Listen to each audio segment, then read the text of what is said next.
అందరికీ జై భీమ్. నేను మీ Netakani Naresh, Ambedkarism educate society chairman, Telangana state. మిత్రులారా, ఈరోజు మనం దళిత బహుజనుల గురించి చర్చించుకోబోతున్నాం. దళిత బహుజనులు బహురూపులు, అంటే రెండు రకాలైనటువంటి వాళ్ళు. డాక్టర్ బాబాసాహెబ్ అంబేద్కర్ ని పూజించడంలో పోటీపడి దండలు వేసి దండాలు పెట్టి ఇలా వాట్సాప్లలో ఇతరులను నొచ్చుకునే విధంగా పోటీలు పడి మరీ పెడతా ఉన్నారు. కానీ అంబేద్కర్ ని ఆచరించడంలో మాత్రం ఎందుకు వెనుకబడి ఉంటున్నారో నాకైతే అర్థం కావట్లే. దానికి కారణం ఏంటి అంటే అంబేద్కర్ ని అధ్యయనం చేయకపోవటం, స్వార్థం. ఈ దేశంలో గాంధీ జన్మించకున్నా ఇంకో 100 సంవత్సరాలకైనా భారతదేశానికి స్వాతంత్రం వచ్చేది. కానీ ఈ దేశంలో డాక్టర్ బాబాసాహెబ్ అంబేద్కర్ అనేటటువంటి ఒక శక్తి ఆయన లేకపోతే ఇంకో 1000 సంవత్సరాలకైనా దళితులకు స్వాతంత్రం వచ్చేది కాదు. దళితులకు విద్యను ఉంచుకునేవారు కాదు. దళితులకు ఉద్యోగాలు వచ్చేవి కావు. దళితులు రాజకీయ రంగంలో ప్రవేశం కల్పించేవారు కాదు. ఒక దళితులైనా డాక్టర్ బాబాసాహెబ్ అంబేద్కర్ చేసింది? ఒక దళితులకైనా? ఈ దేశంలో ఉన్నటువంటి సబ్బండ వర్గాలకు, అడవిలో ఉన్నటువంటి అడవి బిడ్డలకు, గిరిజన పుత్రులకు, వీళ్ళందరికీ కదా ఆయన త్యాగం చేసింది. ఆయన పిల్లలు పిట్టల లెక్క రాలిపోతున్నా కూడా తను విదేశాల్లో చదువుకొని విద్యను అభ్యసించి బ్రిటిష్ వారితో మంతనాలు జరిపి నా దేశ ప్రజలకు స్వేచ్ఛ, స్వాతంత్రం, సమానత్వాలు కావాలి, నా దేశ ప్రజలు అగ్రవర్ణాలతో సమానంగా ఉండాలి, జీవించాలి అని కదా ఆయన పోరాటం చేసుకుంది. ఆయన పిల్లల కొరకు కాదు కదా, ఆయన పిల్లల భవిష్యత్తు కొరకు కాదు కదా. ఎన్నో దేశాలలో విద్యను అభ్యసించింది, భారత రాజ్యాంగాన్ని రచించింది. కానీ మన వాళ్ళు ఎప్పుడు అర్థం చేసుకుంటారు? మన వాళ్లకు ఒక సీజనల్ మతం అనేటటువంటి వ్యాధి ఈ దళితులకు, బహుజనులకు వచ్చింది. ఇవాళ ప్రధానంగా కారల్ మార్క్స్ ఒక మాట చెప్తాడు, మతం మత్తు మందు లాంటిది అంటాడు. మతం మత్తు మందు లాంటిదని కారల్ మార్క్స్ చెప్తాడు. అది కూడా డాక్టర్ బాబాసాహెబ్ అంబేద్కర్ అందుకే చెప్తాడు. అందుకనే డాక్టర్ బాబాసాహెబ్ అంబేద్కర్ హిందూ మతాన్ని కాదని బౌద్ధిజాన్ని స్వీకరించడానికి కూడా అదొక ప్రధానమైనటువంటి కారణం. ఈ మతం అనేటటువంటిది మనిషిని మానవతావాదిగా మార్చాలి. కానీ మన భారతదేశంలో ఉన్నటువంటి మన హిందూ సోదరులు, మనమంతా హిందువులమే, కానీ హిందువులలో మళ్ళీ డివైడ్ అండ్ రూల్ బ్రిటిష్ వాళ్ళు చేసినట్టుగా. అందుకనే కదా డాక్టర్ బాబాసాహెబ్ అంబేద్కర్ భయపడ్డది. హిందూయిజంలో ఇలాంటి వివక్ష చూపిస్తారనే కదా బౌద్ధిజాన్ని స్వీకరించింది. కానీ ఎందుకు మన వాళ్ళు ఆ వైపున పయనించట్లేదు? వచ్చింది, స్టార్ట్ అయింది, వినాయక చవితి స్టార్ట్ అయింది. రేపటి నుంచి వినాయక చవితి. ఇది అయిపోయిన తర్వాత ఇంకో పండుగ, ఇలా పండుగల వ్యాధులు పడి మనం కొట్టుకొని పోతాం. మన పిల్లలు చదువు లాగమైంది. ఈ రోజు మా స్కూల్లో 65 మంది విద్యార్థులు ఉన్నారు. నిన్న 54 మంది ప్రెసెంట్ అయితే ఈ రోజు 28 మంది ప్రెసెంట్ అయ్యారు. మరి ఎటుపోయినరు వీళ్ళు అంటే మాదిగా బీసీ. వీళ్ళు ఏడిపోయినరు అని మేము సమాచారాన్ని సేకరిస్తే వినాయకుని మండపాల దగ్గర మేము అవి వేయాలని డెకరేషన్ కొరకు పోయినరు అని చెప్తా ఉన్నారు కొంతమంది పిల్లలు. కొంతమంది ఏమో వేరే పని మీద పోయినని చెప్తారు, కానీ అదంతా తొండి. అంటే మరి ఇది ఎట్లా? మరి ఒక వాళ్ళని చూసి నేనేమంటున్నా, వాళ్ళ మతాన్ని పాటించడం, పిల్లలు పోవడం నేను తప్పు పట్టట్లే. నేనేమంటున్నా అంటే తల్లిదండ్రులు ఏం చేస్తున్నట్టు, తల్లిదండ్రులు ఫోన్ చేసినా కూడా అదే చెప్తా ఉన్నారు, మావాడు ఇలా రాలేదంటే ఆ కడుపులో ప్లేస్ ఉంది అంటే తల్లిదండ్రులే వాళ్ళని ఆ విధంగా ఎంకరేజ్ చేస్తా ఉన్నారు. అంటే నేనేమంటున్నా, అందుకని దిస్ ఈజ్ ఒక డిసీజ్, ఇది ఒక రిలీజియన్ డిసీజ్. మతం అనేటటువంటి వ్యాధిలో పడి ఎస్సీ, ఎస్టీ, బీసీలు, నాకు తెలిసి ఎస్టీస్ కూడా పెద్ద మతాన్ని అంతగా ఫాలో అయినట్టుగా నేనైతే గమనించను. ఈ మాలమాదిగ వాడలల్లా, బీసీల వాడలల్లా తప్ప వినాయక విగ్రహాలు ఒక ఈ ఎరకల వాడలల్లో కానీ లంబాడి వాడల్లో కూడా నాకంటే అంతే ఇంత అదైతే చేయరని నేను అనుకుంటున్నా. అంటే ఇదొక్కటే కాదు, అయ్యప్ప మాలలు వేసిన మాలమాదిగలు, తర్వాత బీసీలు, బహుజనులే. ఈ బ్రాహ్మణులు ఎవరేరు, రెడ్లు ఎవరేరు, వెలమలు ఎవరేరు, ఈ అగ్రవర్ణాల వాళ్ళు ఎందుకు వేయరు? సరే వాళ్ళ ఇష్టమని మనం అనుకోవద్దు. కానీ నేను ఇక్కడ ఏం చెప్పదలుచుకున్నానంటే, ఒక as a Ambedkarism educate society chairman గా, అంబేద్కర్ ని నమ్ముకున్న వ్యక్తిగా, అంబేద్కర్ ని ఫాలో అవుతున్న వ్యక్తిగా, అంబేద్కర్ సిద్ధాంతాన్ని నేను ప్రజల్లోకి తీసుకుపోవాలనేటటువంటి వ్యక్తిగా నా ఆరాటం, నా పోరాటం అంతా కూడా ఇలా నేను ఈ యొక్క అంబేద్కర్ బహుజన కెరటాలు అనేటటువంటి ఒక ఈ ఛానల్ ని ఏర్పాటు చేసుకోవడానికి కూడా ప్రధాన కారణం ఏదో నేను లాభాపేక్షతోటి నేను దీని మీద లక్షలు సంపాదిస్తానని చెప్పేసి కాదు నా ఉద్దేశం. ఇవాళ దీని మీద నేనెంతో ఇన్వెస్ట్మెంట్ చేస్తానే ఉన్నాను. కానీ ఇక్కడ నా మెసేజ్, నా అంబేద్కర్ నాకు ఏదైతే జ్ఞానాన్ని బోధించిండో, అంబేద్కర్ నుంచి నేను ఏదైతే జ్ఞానాన్ని స్వీకరించిందో అది నా ప్రజలకు చెప్పాలి, నా దళిత బిడ్డలకు చెప్పాలి, నా దళిత భోజనులకు నేర్పాలి, వాళ్ళని అవేర్నెస్ చేయాలనేటువంటి ఒక సిద్ధాంతంతో నేను ఈ యొక్క అంబేద్కరిజం ఎడ్యుకేట్ సొసైటీ అనేటటువంటి సంస్థను స్థాపించడం జరిగింది. ఆ వైపుగా ఒక 10 సంవత్సరాలుగా నేను ప్రయత్నం చేస్తూనే ఉన్నాను. కాబట్టి మిత్రులారా, ఊకనే పేరుకు దళిత పులులమ్మ,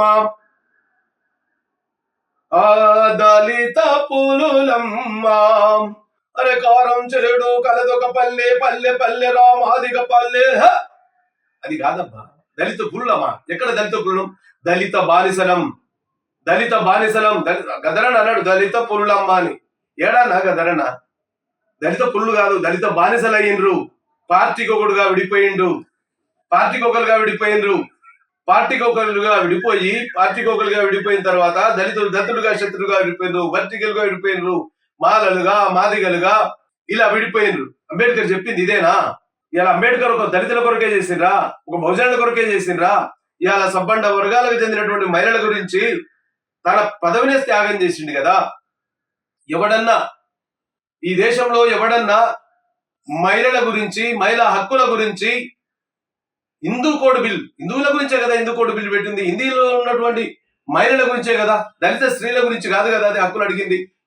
హిందూయిజంలో ఉన్నటువంటి మహిళలందరికీ కూడా సమాన హక్కులు కలవాలి, ఆస్తి హక్కులు కావాలి, స్వేచ్ఛ ఉండాలి, స్వాతంత్రం ఉండాలి, విద్యా ఉద్యోగాలలో వాళ్ళ ప్రాధాన్యత ఉండాలని కదా డాక్టర్ బాబాసాహెబ్ అంబేద్కర్ కోరుకున్నది. మరి సోకాల్డ్ ఈ పెద్ద మనుషులందరూ అంటే బహుశా గాంధీ గారు మరణించి ఉన్నారు, ఆయనని మనం కాదనలేం. వల్లభాయ్ పటేల్ ని హీరో లేక కొలుస్తున్నది కదా ఈ సమాజం. వల్లభాయ్ పటేల్ గాని, నెహ్రూ గాని, బాబు రాజేంద్ర ప్రసాద్ లాంటి గొప్ప గొప్ప మేధావులందరూ కూడా మరెందుకు మహిళా బిల్లుని ప్రవేశపెట్టడంలో, మహిళా బిల్లుని ఆమోదించడంలో ఎందుకు వెనుకబడిపోయిండ్రు? ఎవరైనా మహిళలు గ్రహిస్తుండ్రా? అగ్రవర్ణాలకు చెందిన మహిళలన్నా గ్రహిస్తుండ్రా? అసలు అగ్రవర్ణాల మహిళలు దళిత మహిళల కంటే హీనమైనటువంటి పరిస్థితుల్లో ఉన్నాడు ఆ రోజులలో. 1947కు ముందు కావచ్చు, 1950, 60, 70 ఏదో ఈ మధ్య కాలంలో ఎంపీలుగా, ఎమ్మెల్యేలుగా అగ్రవర్ణాల స్త్రీలు, అంబేద్కర్ పుణ్యాన ఎస్సీ ఎస్టీ స్త్రీలు కూడా బయటకు వచ్చిర్రు, మాట్లాడగలుగుతున్నారు. ఇవాళ ప్రొఫెసర్లుగా, డాక్టర్లుగా, ఇంజనీర్లుగా, మంత్రులుగా, ముఖ్యమంత్రులుగా ఇవాళ మన వాళ్ళు ముందు ఉన్నారంటే కారణం డాక్టర్ బాబాసాహెబ్ అంబేద్కరే కదా. మరి అంబేద్కర్ ని పూజించడంలో పోటీ పడేటటువంటి వీళ్ళు ఎందుకు అంబేద్కర్ ఆలోచన విధానాన్ని కానీ, అంబేద్కర్ ఆశయాలను సాధించడానికి కానీ ఒక ఉద్యోగి అంబేద్కర్ ఏం చెప్పిండు? అంబేద్కర్ తమ సమాజాన్ని వెనకేసుకురావాలి, తమ సమాజానికి చేదోడువదుగా ఉండాలి, తమ సమాజానికి సహాయ సహకారాలు అందించాలి, విద్యార్థులకు కానీ, నిరుద్యోగులకు కానీ వాళ్ళకి అవకాశాలు కల్పించాలన్నాడు కదా. మనం ఆ వైపు పయనించిన చేస్తున్నామా ఏమన్నా? మన సమాజానికి, దళిత సమాజానికి దళితులు, బీసీ సమాజానికి బీసీలు ఏమైనా చేయగలుగుతున్నా? లేదు. మళ్ళీ ఆ దొర కావాలి, ఆ పటేల్ కావాలి, వాళ్ళ చేతిలో బానిసలుగా ఉండాలి. ఒక సర్పంచ్ అవుతుండే ఎట్లయితుండు? డైరెక్ట్ అవుతుండా? ఓ పటేల్ చెప్తున్నా సర్పంచ్ అవుతుండు, ఓ దొర చెప్తున్నా సర్పంచ్ అవుతున్నాడు. మరి ఎందుకు ఇంకా ఎన్నాళ్ళు ఈ బానిసత్వం? ఈ బానిస సంఖ్యలు తెంచుకోరా ఈ దళితులు? ఈ బానిస సంఖ్యలు తెంచుకోరా ఈ బహుజనులు? ఒకప్పుడు అంటే 1950 కంటే ముందు చదువుకున్నటువంటి దళితులు కానీ, చదువుకున్నటువంటి బహుజనులు కానీ లేరు కదా. ఇవాళ అన్ని కుల సంఘాలు ఏర్పడ్డాయి కదా. ఇలా తుడుం దెబ్బ అని, సాకలి బండ అని, సాకరేవు బండ అని, గౌడ సంఘాలని, యాదవ సంఘాలని, ఇలా అదే ఆఖరికి బ్రాహ్మణ సంఘం కూడా పెట్టుకున్నారు కదా. అగ్రవర్ణులు బలిసినటువంటి సంఘాలు కూడా పెట్టుకున్నారు కదా. మరి వాళ్ళని చూసి దళితులు ఎందుకు సిగ్గు తెచ్చుకోలేకపోతున్నారు? ఇంకా బానిసలుగా ఎందుకు బతుకుతున్నారు? నాకు సర్పంచ్ సీట్ వస్తుందనో, ఎంపీటీసీ సీట్ వస్తుందనో, జడ్పీటీసీ సీట్ ఇస్తారనో వాళ్ళ మోచేతులు నీళ్లు తాగుతున్నారు కదా. అరే చదువుకున్న జ్ఞానవంతులు కూడా అదే స్థాయిలోకి వెళ్ళిపోతున్నారు కదా. కాబట్టి నేను ఒకటే చెప్పదలుచుకుంది ఏంటంటే, ఇప్పటికైనా అంబేద్కర్ ఆశయ సాధన కొరకు మనమందరం శ్రమిద్దాం. ఇక దళితులు ఒక పక్క హిందూ వర్గంగా, హిందూ దళితులుగా, క్రైస్తవ దళితులుగా, బౌద్ధ దళితులుగా మాట్లాడుతా ఉన్నారు. ఆయన సోయిలు ఆయన పోతున్నాడు. యేసు ప్రభుకు ఎంత అంటే అంత డొనేట్ చేస్తాడు. హిందూయిజం అంటే వినాయక చవితి అంటే వేలకు వేలు రాస్తాడు. కానీ అదే కులాని విషయానికి వచ్చినప్పుడు, దళితుల విషయానికి వచ్చినప్పుడు, అంబేద్కర్ విషయానికి వచ్చినప్పుడు పైసలు చేతికి రావు. నేను దళితుడు గాను, నేను క్రిస్టియన్ అంటాడు. అంటే సమాజంలో మన జాతి పట్ల ప్రేమ గాని, మన జాతిని ఎదిగించాలి, అంబేద్కర్ ఆలోచన విధానంతో మన జాతికి చేదోడువాదిని అందించాలని చెప్పేసి ఎవరన్నా ఉద్యోగస్తులు గాని ఎవరన్నా ఎందుకు చేస్తున్నారు? నేను అందరు ఉద్యోగస్తుల్ని ఒకే ఘాటిన కట్టట్లే. ఎంతో మంది ఉపాధ్యాయులు కానీ, ఇంజనీర్లు కానీ, డాక్టర్లు కానీ వీరందరూ కూడా తమ సమాజానికి ఎక్కడో ఒక దగ్గర సేవ చేస్తున్నారు. సేవ చేయట్లే, కానీ 10% సేవ చేస్తున్నారు, 90% ఎస్కేపింగ్ నేచర్ లో ఉన్నారు. జాతి అనేసరికి క్రిస్టియన్ అని గుర్తుకొస్తుంది, జాతి అనేసరికి మతం అని గుర్తుకొస్తుంది. కానీ ఈ విధంగా కాకుండా డాక్టర్ బాబాసాహెబ్ అంబేద్కర్ బాటలో మనమందరం నడవాలి అంటే అంబేద్కరిజాన్ని భుజాన్ని వేసుకొని అంబేద్కర్ ఆలోచన విధానం ముందుకు తీసుకొని పోయి మన పిల్లల్ని చదివిద్దాం. చదివించడంలో తప్పులేదు, కానీ మన పిల్లలతో పాటు నిరుద్యోగులైనటువంటి పిల్లల్ని, మన సమాజాన్ని, హాస్టల్ ఉన్నాయి. ఇలా ఎస్ఆర్ శంకరన్ గారు ఎన్నో ఎస్సీ ఎస్టీ ఇలాంటి హాస్టల్ని స్థాపించడం జరిగింది. ఆయన ఒక బ్రాహ్మణ కుటుంబంలో జన్మించినప్పటికీ కూడా ఆయన తన జీవితాంతం ఎస్సీ ఎస్టీ బీసీ అనగారిన వర్గాల పట్ల ఆయన ఎంతో చూపించిండు అంతా. కానీ మన దళితులే, దళిత ఐఏఎస్లు ఎవరు కూడా హాస్టల్ను సందర్శించట్లేదు, ఒక దళిత డాక్టర్లు హాస్టల్ను సందర్శించట్లేదు. తను చదువుకున్నట్లేదు కదా, తను చదువుకున్న హాస్టలే కదా. సరే ఇవాళ యూత్ డాక్టర్స్ కానీ యూత్ ఇంజనీర్స్ కానీ ఉండొచ్చు, కానీ మీరు చదవకపోవచ్చు కదా.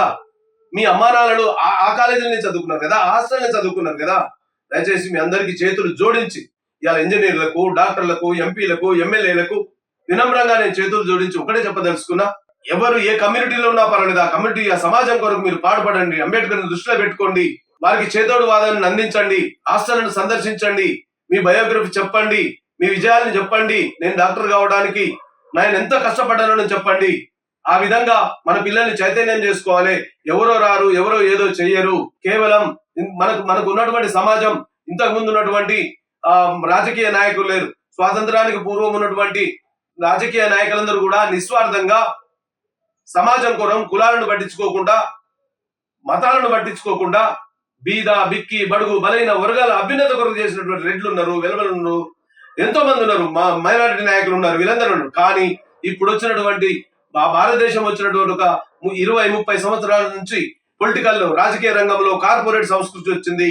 పెట్టుబడిదారులు రాజకీయ నాయకులుగా వేషధారణ చేస్తున్నారు. కాబట్టి ఈ పెట్టుబడిదారి ఎమ్మెల్యేలు గాని, ఎంపీలు గాని, మంత్రులు గాని వీళ్ళందరూ కూడా తమ యొక్క పెట్టుబడిని నిలదీసుకోవడానికి, తమ రాజకీయ ప్రాబల్యాన్ని పెంపొందించుకోవడానికి దళిత బహుజనులను బానిసలుగా చేసుకుని, మనల్ని బందీలుగా చేసుకొని మన చుట్టూ తిప్పుకుంటారు. కాబట్టి దయచేసి దాన్ని మీరు గమనించండి, దాన్ని గమనంలో పెట్టుకోండి, స్వతంత్రంగా ఎదగండి, అంబేద్కర్ ఆలోచన విధానాన్ని ముందుకు తీసుకుపోండి.